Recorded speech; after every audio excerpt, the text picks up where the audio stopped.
Hello again everybody and welcome to update number 1 to the virtual Gunsmoke competition for July 2015. Now I have 2 rules clarifications to make. I'm going to show a couple of example passes in the Sukhoi 25 and the A10. I'm going to talk a little bit about the scoring system I'm using and also go over some plans for the next one at the very end. So let me start with 2 clarifications to the rules. These come up as questions on both Reddit and on one of the forums. The Sukhoi 25, there is no restriction as far as the mode. You can do CCIP, CCRP, whatever the Sukhoi 25 has. I'm not even familiar with the aircraft enough to know what all it can do, but yeah, any mode that you want to use, just get the bomb on the target, and that's fine. And it was also pointed out in the A10 mission at least that the tank moves, so the answer to the question, do I aim for the tank or do I just aim for that spot on the ground? Aim for the tank each time, and I can still score it accurately, even though the tank will move around if you hit close enough to it. That was just an oversight that I made. I actually had the right idea when it came to setting up the target. I just omitted one of the AI commands. But, you know, in retrospect, I'm kind of glad that it does move, and because what that does is it gives the pilot a little bit of uncertainty. What I don't want to happen in these is for somebody to fly it over and over and over and over and over like a 12-hour period, trying to get that perfect score. And by having the tank move in that A10 mission, you're not going to be able to go back and just overfly the target and look at your craters and say, well, let me go back and do that again. I want some uncertainty. I want people to just fly the mission, put up a performance, fly it as many times as you want to, but put up a performance that you're happy with, and then submit it. I don't want anybody other than me doing math. But yeah, long story short, yeah, aim for the tank. I'll measure from that point. It's the same for everybody, and it's perfectly fair, I think. Now, let me get to 2 examples of some pretty good passes. There are already several submissions, and I'll start with the very first shack of the competition. And oddly enough, it was the very first bomb of the very first pass. It was done by Kolga in the Sukhoi 25T, and this is still the only impact to the tank out of all the submissions so far. And there was actually another pass that had a higher score. It was actually closer to the 0-0 point on the tank, but just due to the geometry of the release, it hit closer but didn't actually impact the tank. So technically this is still the first and only impact, so well done Kolga on that. And I was a little bit worried because this was the first one that I scored, and I thought, oh my goodness, I made this too easy. Everybody's going to hit the darn thing, and it's going to be, you know, just a matter of inches determining the winner or the loser, and I can assure you that is not going to be the case at all. Now, another example of a very good pass in the A10C is done by Alaskan Grizzly. This was the first submission in the A10, and they've all actually been very good, but he took his time. It looked like he waited until he was absolutely ready to make the roll in, didn't rush anything, and made 3 very smooth, very good passes, so well done to Alaskan Grizzly. And I'm going to avoid getting into specifics about how the successful passes were made and what exact techniques. At the very end of this, I'm going to have a very thorough, probably several videos just going over, you know, what worked and what didn't work for the different competitors in this. Because I'm sure there are going to be a lot of good traditional, you know, by-the-book passes, kind of like what Alaskan Grizzly did. And there are also going to be some off-the-wall, like, my goodness, what in the heck are these people thinking passes. But I'll tell you though, some of those that I've seen already have actually been pretty darn good. So if I do end up in the future highlighting yours as something off the wall, I'm not going to do it to poke fun at you. I'm going to do it because, yeah, it may be a little bit off the wall, but it worked, and there should be some interesting videos coming out of this.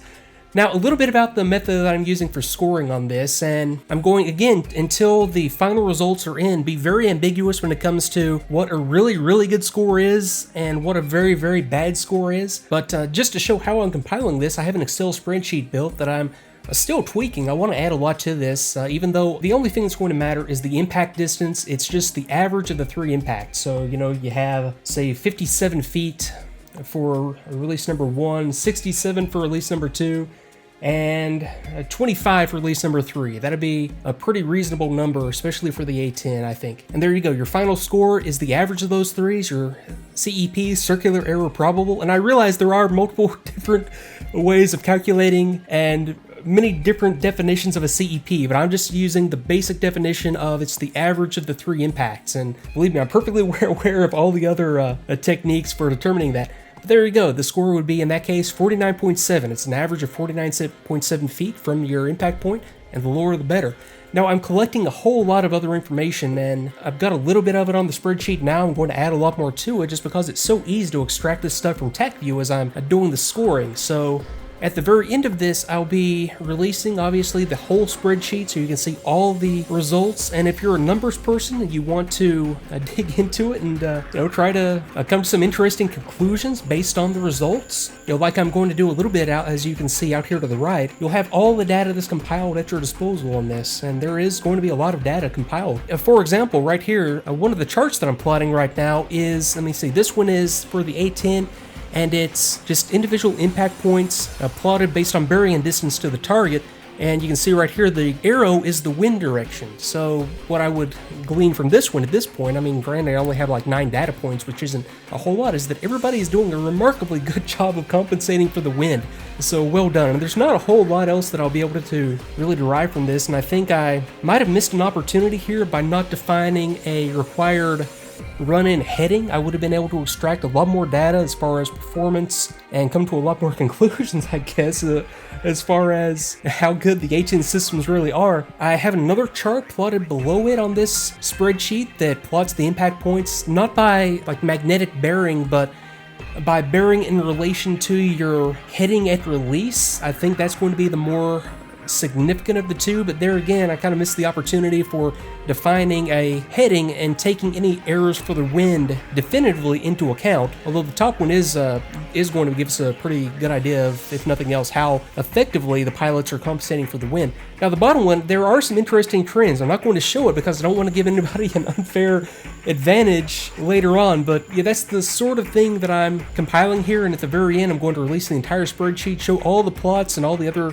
data that at least I think is significant. And if you want to take the raw data yourself and do some other neat stuff with it, by all means, it'll be there at your disposal. Now, thinking about what I'm going to do next month or on the next competition, hopefully next month or whenever it is, there were some questions and requests for other aircraft, and yeah, I do want to include some other aircraft on this.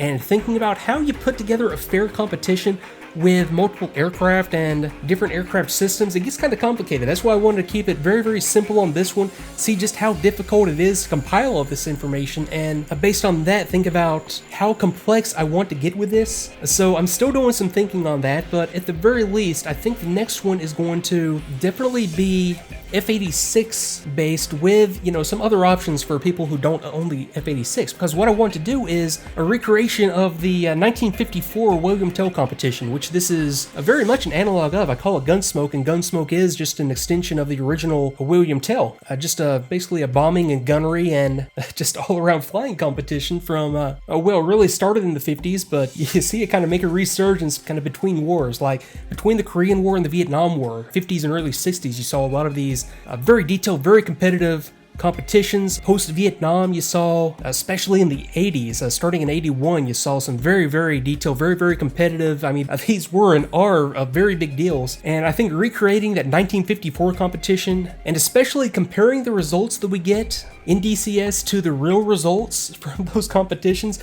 I think is going to be great. And again, how complex I get with these is going to depend on how much of a pain this is to keep organized. And this is a very, very small, not complex at all situation that we have here. And yeah, we'll see just based on how things go, where we go from here. But those are the plans, things I have going through my mind right now. And the Nellis terrain will help out a lot. That's where the 1954 William Tell was held, is on from Nellis Air Force Base and on what is now the Nevada Test and Training Range. So yeah, that's it. I want to keep these updates as short as possible, no more than 10 minutes, I guess. I don't know if I busted that or not. Probably, I usually do. But yeah, that's it for the update. I look forward to seeing your submissions, and thanks again. I'll see you next time.